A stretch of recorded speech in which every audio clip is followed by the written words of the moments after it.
Ukraine is going on the offensive not only at the front, but also in production. Mass production of mines has been launched. Now the enemy can't hide, neither in trenches nor behind armor. The scale is growing, the power is increasing. Ukraine is arming itself on its own. What is domestic weapons production like? We'll tell you right now. The front line stretches almost 1,200 kilometers.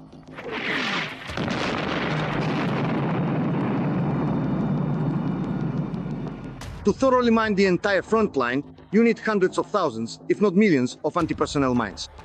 And the entire line of contact must be mined to blanket everything with anti-personnel mines so that the enemy can't even get close to our positions.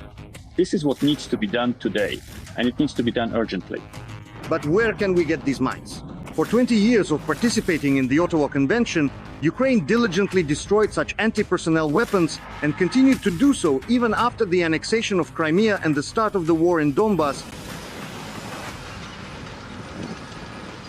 In 2016, that's 1 million of these mines, like the Lepestok type. That's what we all know. Those are still Soviet stockpiles. In 2018, also 1 million. And then a year later, in 2020, again 1 million. Before complying with the convention requirements, Ukraine was among the top 5 countries in terms of stockpiles of anti-personnel mines.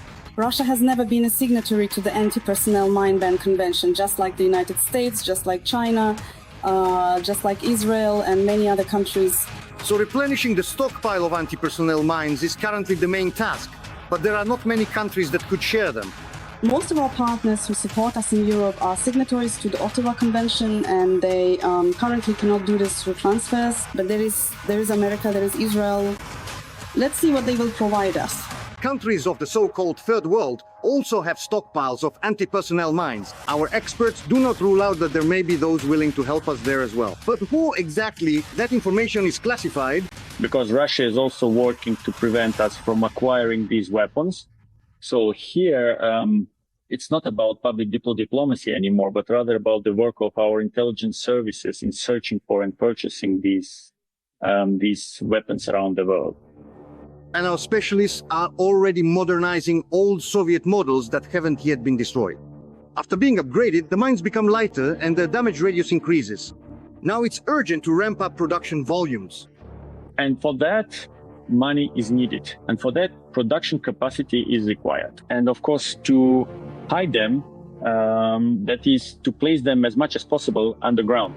According to our experts' estimates, if there are no delays in funding, the military will receive a sufficient number of anti-personnel mines as early as the beginning of next year. Because, as we can see, the Russians are fighting in a completely barbaric way. I mean, they don't have the number of demining vehicles, that is, demining equipment. They are essentially clearing mines with their own people. And that's why, of course, we constantly need these mines. We probably even need to hurry. It's obvious because there are threatening directions. In one of these dangerous directions, the Rubish Brigade is holding the Defense's 6th Company from Donetsk region. Due to the intensity of the fighting, the equipment breaks down. Right now, they are raising funds for repair equipment for the vehicles. As for the soldiers themselves, their heroic service, of course, remains unchanged. The issue is to ensure that they are provided with the tools needed to conduct exactly this kind of combat. Our military already has technologies for remote mining. Anti-personnel mines will be delivered where needed by shells, drones, and special frontline robots. This is not the solution to all our problems. It's not like we left the convention and now we've automatically won the war. Not at all. But this is one of the tools that helps protect our borders, first and foremost, as well as the front line and our defensive fortifications. Along with Ukraine, other neighbors of the aggressive federation have also withdrawn from the Ottawa Convention. These are Finland, Poland, and the Baltic countries. So the anti-personnel shield could stretch for almost 5,000 kilometers from the Black Sea to the Arctic Circle. This is a political decision that will save civilians in these countries in the long run because occupation kills far more than mines do. Rostislav Sisoyev, We Are Ukraine, United News Marathon. Urgent, Putin's army has moved on Armenia. The tension is at its highest. Columns of occupiers are moving toward the border. Putin gathered his army bit by bit and finally dared to throw it into battle. Relations between the countries are deteriorating. A second front is unfolding. You can't miss the urgent statements being made right now. Against the backdrop of escalating tensions with Azerbaijan, the Russian Federation is increasing its military presence in Armenia. This was stated by the main intelligence directorate of Ukraine. The main intelligence directorate of the Ministry of Defense of Ukraine is publishing a telegram from the acting chief of staff of the Southern Military District of the Russian Armed Forces, Major General Zemskov. The document contains an order from the commander of the troops of the Southern Military District of the Russian Armed Forces to reinforce the Russian military contingent by so-called additional staffing of the Russian military base in the city of Gyumri, Armenia. The deployment of Russian troops in Armenia is part of the Kremlin's comprehensive strategy aimed at destabilizing the global security situation. The Defense Intelligence of Ukraine is confident that Moscow is accelerating the process of staffing its base to increase military and political pressure on the countries of the South Caucasus. The personnel are being reinforced with servicemen from the Rostov and Volgograd regions as well as from annexed Crimea. The commander of the military unit field post 04436 is to carry out the selection of personnel in the formations and military units of the military district from May 13 to the 11th of June 2025 for the subsequent signing of initial contracts and deployment to the military base for further military service. The document, as presented by Ukrainian intelligence, also mentions the replenishment of the 8th, 18th, 49th, and 58th Combined Arms Armies of the Southern Military District of the Russian Armed Forces. It is possible that Russia wants to increase the size of its military contingent to put pressure on Baku as well as Yerevan, since Russia's relations with Armenia and Azerbaijan are currently far from ideal. This base operates as part of a joint group of forces. Attention, in peacetime, it is subordinate to the command of Armenia. In the event of a conflict, it comes entirely under the command of the Russian Southern Military District.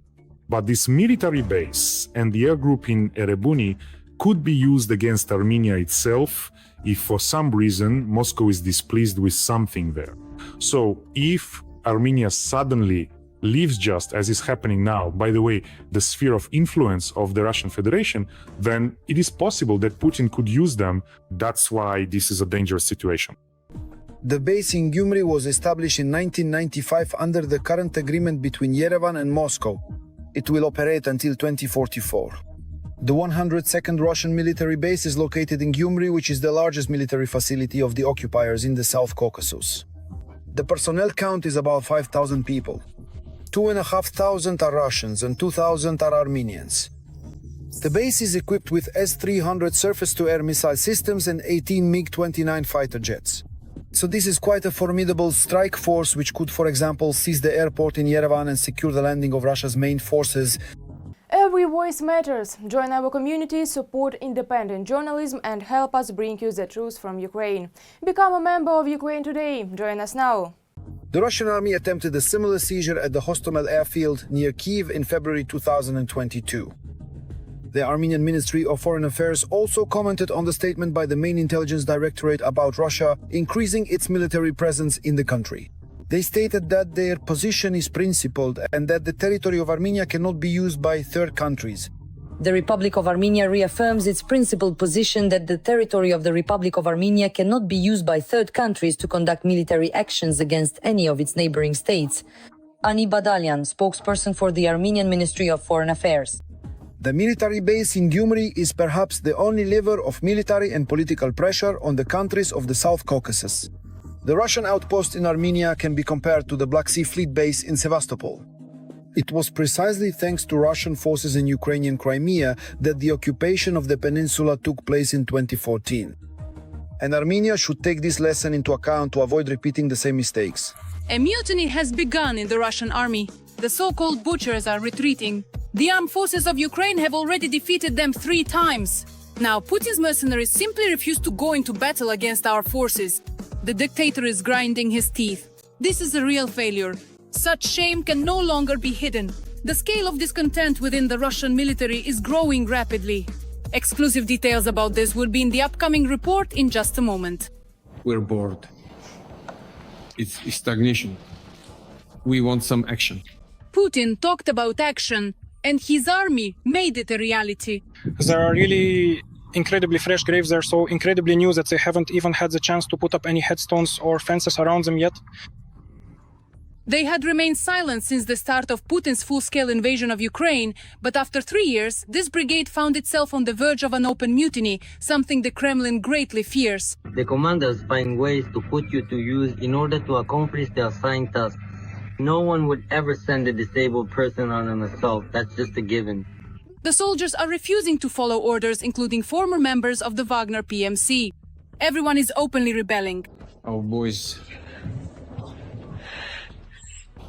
It's just truly awful. It really is. We're talking about Russia's 155th Separate Marine Brigade. But for some reason, no one is saying that damn it, the entire command is gone. The 155th is already. Full Hemses hit the target precisely. A strike by Ukrainian forces in the Kursk region eliminated the 155th Brigade.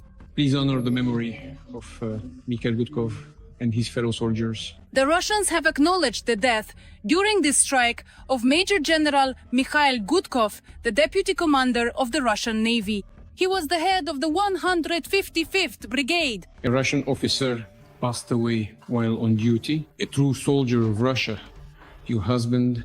Gudkov is the highest-ranking loss for the Kremlin since 2022. Putin promised to immortalize his memory with a school and a street in occupied Donetsk. His 155th Brigade took part in the occupation of the Kiev region, where, after the troops retreated, hundreds of murdered civilians were found. The Kremlin took harsh measures to rein in the soldiers of the 155th, sending the butcher Akhmedov to them. He has already ordered the elimination of refusers. This Akhmedov has a reputation as a brutal and incompetent commander. He sent occupiers into battle without any preparation, straight to slaughter. So what is the 155th Pacific Fleet Marine Brigade known for anyway? It earned the nickname Black Death because it suffered enormous losses. As for Gudkov, he was called the Sickle. He sent units to assault without any support. The brigade has a very bad history. Our defenders have already wiped it out several times. But each time it was reconstituted, and with a new roster and leadership, it carried out criminal orders. In 2022, it was this very brigade that took part in Russia's full-scale invasion of Ukraine. During the attempted advance on the village of Moshun in the Kiev region, the majority of losses were suffered by the 155th. The 155th Brigade has already had to be replenished 3 times. The first time was after Irpin and Bucha. The second time, they were crushed near Donetsk, but they were restored again. And now, almost the entire brigade has been wiped out near Vuhledar. Cool and daring is how Putin described the 155 this battle. The Far Eastern Marines fight fiercely, very skillfully, and quite boldly. The Russian Federation constantly sends the Marine Brigade into meat-grinder assaults under sniper fire. In 2023, after yet another assault in the battles near Vuhledar, only about 8 people remained from the assault brigade. Many were taken prisoner. A conscripted 155th Marine Brigade. There is no doubt whatsoever that the objectives will be achieved. After the start of the Ukrainian Armed Forces operation in the Kursk region, units of the 155th Brigade were redeployed toward Kursk. After our arrival, the enemy no longer felt as comfortable as they did before. And when they found out that the 155th Brigade had arrived here, they stopped engaging in any firefights with us altogether. The 155th is known for its brutality and war crimes. They continued committing those even on Russian territory. If it weren't for the drones, we would have already driven them far away from here a long time ago. Russian soldiers from the 155th Brigade beheaded a Ukrainian prisoner of war. A video was also released showing soldiers from the brigade shooting 6 Ukrainian servicemen. The assault in the Kursk region ended epically for the 155th. For the sake of a beautiful picture, the elite Marines, recalling 1,945, hung victory flags on their tanks. As a result, that same elite Russian 155th Marine Brigade didn't even make it to the first line of defense. The 155th, in a column under red flags as if on parade, marched head-on into a swarm of drones along a mined road. Don't rub your eyes. We wrote everything correctly. It was indeed under the red victory flags and indeed along a mined road. These are not planning mistakes. This is betrayal and murder. The commanders blamed everything on foreign intelligence services without mentioning the botched operation. But soon, the Russian Marine cutthroats surrendered to the Ukrainian armed forces in the Kursk region. At that time, the 155th Separate Marine Brigade of the Pacific Fleet was awarded the Order of Suvorov.